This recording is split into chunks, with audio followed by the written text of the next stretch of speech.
देश में अचानक एक घटना हो जाती है और आप ठहर कर उस घटना की प्रतिक्रियाएं पढ़ते देखते हैं।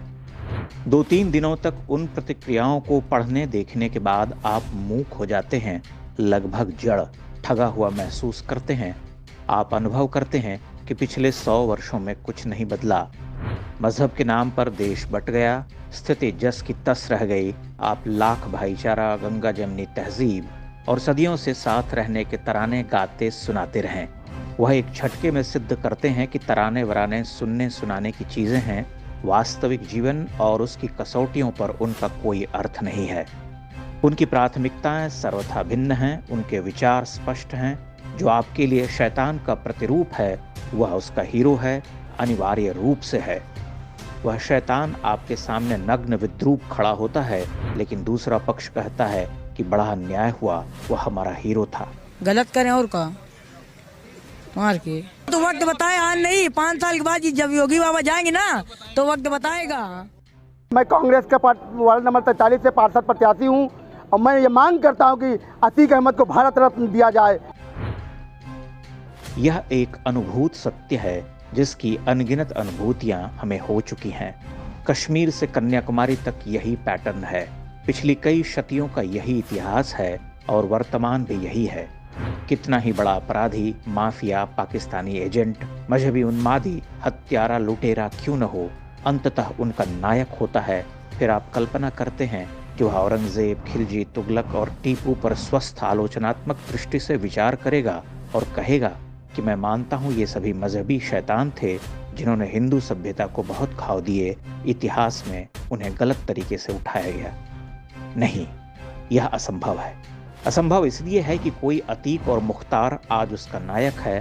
पहले औरंगजेब था, उसके पहले बाबर था, बाबर से पहले तुगलक और खिलजी थे, तैमूर लंग था, गोरी गजनी थे। उसके पास कोई विवेक, कोई स्वस्थ आलोचनात्मक अवलोकनात्मक दृष्टि नहीं है। वह एक यांत्रिक भीड़ मात्र है। आप जिनके अत्याचारों से क्षुब्ध होकर कह उठते हैं कि इस दुर्दांत से मुक्ति दिलाओ, वह उनके लिए आदर से भरे होते हैं। 100% न हो तो 90% अवश्य होते हैं। इस घटना पर कुछ पत्रकारों की प्रतिक्रियाएं भी द्रष्टव्य हैं। वो सब बड़े बड़े चैनल के संपादक हैं जिनकी तनख्वाह लाखों करोड़ों में है। कुछ लोगों को उनके घर का तंदूरी चिकन याद आ रहा था तो कुछ लोग श्रद्धा भाव से भरे हुए थे। क्या जर्रा नवाज नेता था?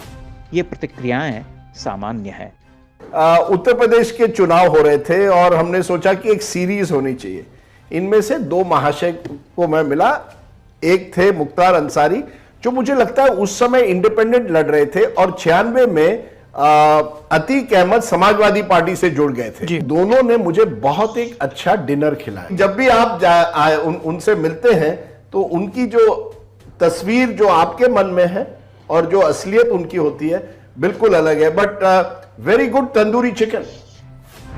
टीवी जगत में हमने अविश्वसनीय निर्लज्जता के साथ महाभ्रष्ट घोषित बदमाशों, गुंडों और जिहादियों के लिए सहानुभूति देखी है।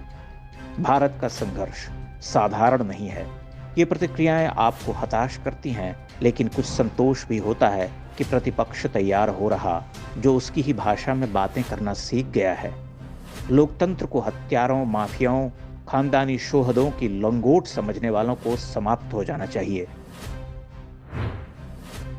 जिसके मन में मनुष्यता न हो, जो भारत भूमि से स्वयं को जोड़ न पाता हो, जिसका उद्देश्य केवल सत्ता और उसकी हनक हो, जो खुद को इस देश का बाप, भाग्य विधाता समझते हों, उनसे सहानुभूति रखने वाले लोग कौन हैं? और जो घोषित सिद्ध भ्रष्टाचारी हों, उन्हें आप समझा सकते हैं? कभी नहीं। वो नहीं समझेंगे। उन्हें नष्ट करने का एक ही उपाय है, लोकतंत्र के हर छोटे बड़े प्रतिनिधित्व से उन्हें दूर कर दीजिए। शक्ति के बिना कुछ संभव नहीं है। शक्ति नहीं रहेगी तो वह स्वतः समाप्त हो जाएगा। इसलिए मोदी और योगी आदित्यनाथ जैसे नेता बहुत महत्वपूर्ण हैं और भाजपा एक परमावश्यक दल है। भाजपा में बहुत खराबियां हो सकती हैं, देशद्रोही और गद्दारी हिंदू घात नहीं है। लोग तटस्थता की बात करते हैं। कैसी तटस्थता? यहाँ कुछ तटस्थ रहने जैसा है भी क्या? सब कुछ नग्न है, पूर्णतः स्थूल। इस देश में विपक्ष में बैठे दलों में से कोई चुनने के योग्य है क्या? खानदानी लुटेरों, मठाधीशों, दलालों, हिंदू घाती जिहादियों के साथ खड़े किसी कांग्रेसी, सपाई, आरजेडी वाले, आपिए और तृणमूल को हम कैसे चुने? यहाँ हमें पत्रकारिता का कोई नैतिक सिद्धांत नहीं डराता। हम किसी नैतिक सिद्धांत के भार तले इस देश को कैसे झोंक सकते हैं? अतीक और मुख्तार को पनपाने वाली शक्तियां और उनसे सहानुभूति रखने वाले लोग सर्वथा त्याज्य हैं।